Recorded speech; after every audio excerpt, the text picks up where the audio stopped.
धर्मवीर छत्रपती श्री संभाजी महाराजांनी धर्मासाठी केलेला त्याग अतुलनीय आहे.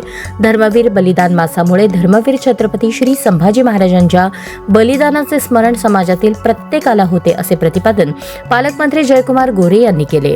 धर्मवीर बलिदान मासानिमित्त श्री शिवप्रतिष्ठान हिंदुस्थानतर्फे शिवस्मारक येथे आयोजित रक्तदान शिबिरात रविवारी 276 जणांनी रक्तदान करून धर्मवीर छत्रपती श्री संभाजी महाराजांना श्रद्धांजली वाहिली.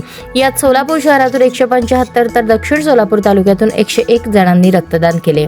या रक्तदान शिबिराचे उद्घाटन पालकमंत्री जयकुमार गोरे यांच्या हस्ते झाले. यावेळी आमदार देवेंद्र कोठे, महापौर विनायक कोंड्याल, भाजप शहराध्यक्ष रोहिणी तडवळकर यांची प्रमुख उपस्थिती होती. पालकमंत्री जयकुमार गोरे म्हणाले, धर्मवीर छत्रपती श्री संभाजी महाराजांनी दिलेली धर्माची शिकवण नव्या पिढीला माहिती व्हावी, त्यांचा आदर्श नव्या पिढीने घ्यावा, हा उद्देश श्री शिवप्रतिष्ठान हिंदुस्थानच्या कामातून सफल होताना दिसत आहे. छत्रपती श्री संभाजी महाराजांच्या धर्मवीर बलिदान मासानिमित्त दरवर्षी राज्यभरात रक्तदान शिबिरांचे आयोजन करण्यात येते. त्या अंतर्गत सोलापूर शहरात रक्तदान शिबिर घेण्यात आले. या प्रसंगी डॉक्टर हेडगेवार, रक्तपेढीचे अध्यक्ष सतीश मालू, शिवस्मारकचे सचिव गंगाधर गवसाने, नगरसेवक राजकुमार पाटील, नगरसेवक सत्यनारायण गुर्रम, नगरसेवक अक्षय अंजिखाने, नगरसेवक श्रीनिवास दायमा, नगरसेवक ज्ञानेश्वर मॅक्कल, श्रीरंग गवई, श्री शिवप्रतिष्ठान हिंदुस्थान सोलापूर विभागाचे तसेच तळे, हिप्परगा, हगलूर, उळेवाडी, उळेगाव, कासेगाव, वडजी आदी भागातील धारकरी मोठ्या संख्येने उपस्थित होते.